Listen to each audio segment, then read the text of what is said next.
রিশফার এমন ভয়ঙ্কর রূপ দেখে আমি চমকে গেলাম। কেন যেন আমার গলা দিয়ে একটা শব্দও বের করতে পারছি না। আমি ছাদের দিকে তাকিয়ে রিশফাকে ইশারা করে বললাম, তুমি কি আমাকে মেরে ফেলার জন্য ফুলের টপটা ফেললে? রিশফা কর্কশ গলায় বলল, তোকে না আসতে না করেছিল সে? তাহলে কেন আসলি তুই? তোর নিজের জন্য মায়া হয় না? ঘড়ির দিকে তাকিয়ে দেখলাম 11টা বাজে।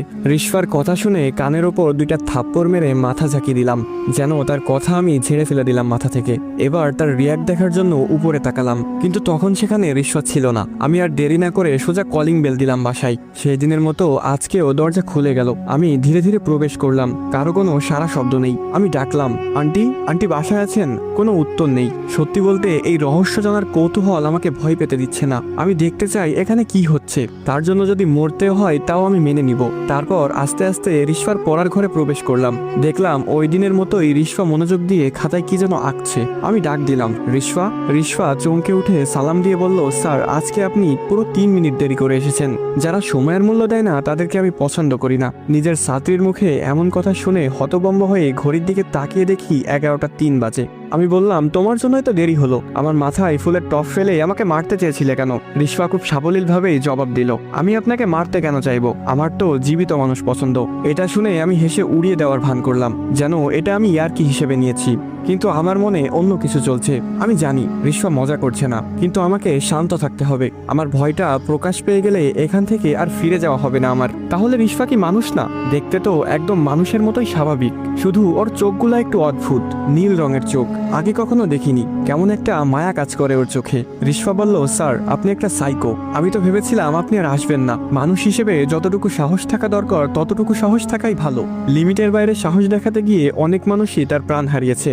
রিশফার এমন রহস্যময় কথা শুনে ভিতরটা নাড়াচাড়া দিয়ে উঠলেও ওকে বুঝতে না দিয়ে বললাম, তোমার এসব আত্মাধিক কথাবার্তা বাদ দিয়ে পড়াশোনায় মনোযোগ দাও। পরীক্ষায় যদি ফেল করো তাহলে তোমার মা আমার বেতন মেরে দিবে। আচ্ছা, তোমার মাকে দেখলাম না বাসায়। আন্টি কি আজকে বাসায় নেই? রিশফা বইয়ের দিকে তাকিয়েই বলল, মা তো ছাদে গিয়েছে চাঁদ দেখার জন্য। আজকে চাঁদটা পরিপূর্ণ রূপ নিয়েছে। কি অদ্ভুত কথা বলে এই মেয়েটা। আমি বললাম, রিশফা আমার অনেক তৃষ্ণা পেয়েছে, 1 গ্লাস পানি এনে দিবে? সাথে সাথে রিশফা চেয়ার থেকে নেমে পানি আনতে চলে গেল। এই প্রথম রিশফাকে হাঁটতে দেখলাম। তার পায়ের দিকে তাকালাম, না, পা তো ঠিকই আছে। শুনেছি ভূত প্রেতের পা নাকি উল্টো থাকে, কিন্তু রিশফার হাঁটার ভঙ্গি একদম আলাদা, যেন কোনো রোবট হেঁটে যাচ্ছে। আমি বসে বসে ভাবছি কি করব এখন। এখানে কোনো কিছুই স্বাভাবিক না, কিছু একটা হচ্ছে এখানে।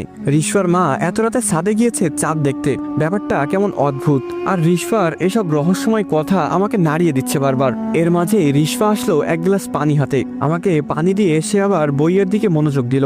আমি পানিটা মুখে দিয়ে কিছুক্ষণ চোখ বড় বড় করে তাকিয়ে থাকলাম। পানি যে এত স্বাদ হতে পারে তা আমি কখনোই ভাবিনি। অদ্ভুত একটা মিষ্টি ঘ্রাণ আসছে পানি থেকে। পুরোটা খেয়ে নিলাম। তারপর গ্লাসটা টেবিলে রেখে হাত দিয়ে মুখটা মুছে নিলাম। তারপর রিশফাকে বললাম, রিশফা পানিটা খুব মজার ছিল, এই ধরনের পানি আমি কখনোই খাইনি এর আগে। এই বলে হঠাৎ নিজের হাতের দিকে চোখ গেল। আমার হাতে রক্ত লেগে আছে। হাতটা জামায় মুছে আবার মুখে হাত দিলাম।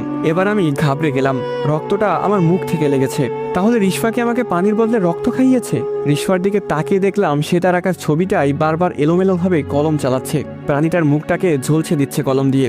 মুখের ভিতর কেমন যেন লাগছে এখন, রক্ত খেয়েছি ভাবতেই ভিতরে সবকিছু উল্টে বেরিয়ে আসছে। এবার আর সাহস দেখানোর সাহস করলাম না। উঠে দৌড় দিলাম দরজার দিকে, কিন্তু দরজাটা বাইরে থেকে বন্ধ। অনেক টানাটানি করলাম, পিছনে তাকিয়ে দেখলাম পড়ার রুমের দরজায় রিশফা দাঁড়িয়ে আছে, একটুও নড়াচড়া করছে না।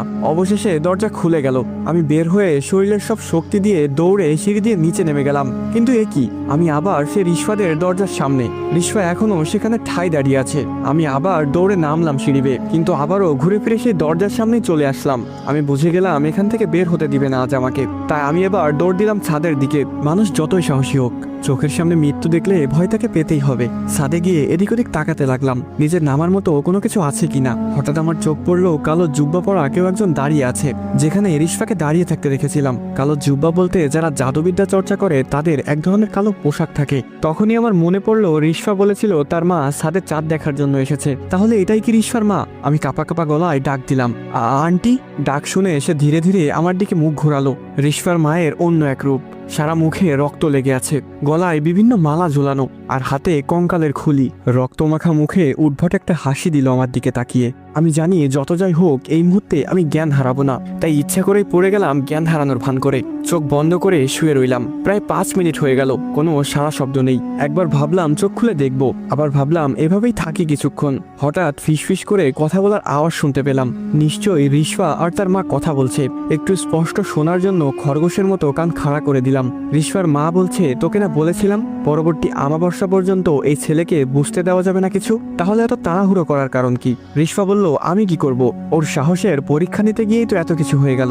অন্য সবার চেয়ে ওর সাহস অনেক বেশি, এত সহজ হবে না ওকে আমাবস্যা পর্যন্ত ধরে রাখা। রিশফার মা বলল, ধরে যা রাখতেই হবে, না হলে ডোরিয়া আমাদের মেরে ফেলবে। আমি সবকিছু শুনছিলাম কান পেতে, কিন্তু এই ডোরিয়াটা আবার কে?